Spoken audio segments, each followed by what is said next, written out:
we did the batteries attached, right? Libraries have always been associated with books, but in the technologically advanced world that we live in today, they have become something more.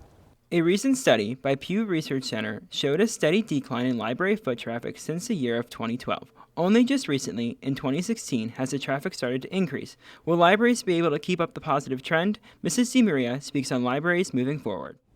20 or 30 years from now, I think libraries will continue to evolve with whatever education, life, and the public throws at it. It only seems natural that as times change, our jobs as librarians will change and our actual physical space will change. This went from, a table to something that houses a makerspace. The furniture will change as we need less and less books and we have more electronic books. So the actual physical space will absolutely evolve with the times, as well as the librarians, as well as everybody else. So we all kind of work together. One way Mount Vale Elementary School Library is staying relevant is the addition of a makerspace. So the whole idea of a makerspace is to allow students self-choice, allow them to be creative, allow them to problem solve, work collaboratively, and overcome some sort of challenge in most cases. We usually give them about 10 minutes to check out books at the end of our library lesson. And with ebooks now, it's so easy and seamless to kind of really quickly check out a book, and then students had extra time on their hands. And I'd always been thinking about a way that I could implement a makerspace into an elementary curriculum, but with the constraints of the schedule, I didn't see any time, and then I saw my opportunity.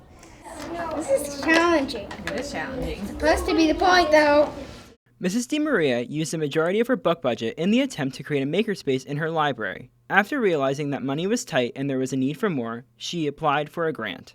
The Lancaster County School retirees presented Mrs. DiMaria with the grant for her makerspace. The application is open to any school employee. It doesn't have to be a teacher. There are certain questions that need to be answered or at least explained in application. We look at the project that they're going to work on. Is it new, creative, innovative? The other is how many students are going to be impacted by that as well.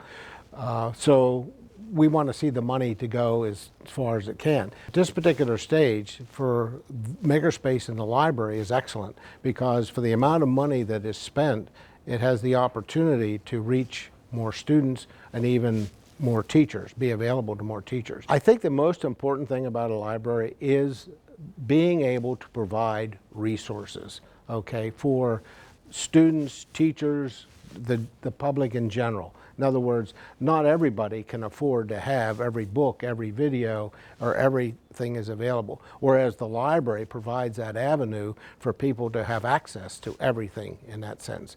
Libraries are not just a place that house books. They have adapted so they are able to help people in an appropriate manner to match this technologically advanced world that we live in. So if you need access to something that might seem inaccessible and need someone with the proper knowledge to help you, or just want to sit back and enjoy a nice book, don't turn your back on the library. For Hempfield Happenings, I'm Bailey Rye.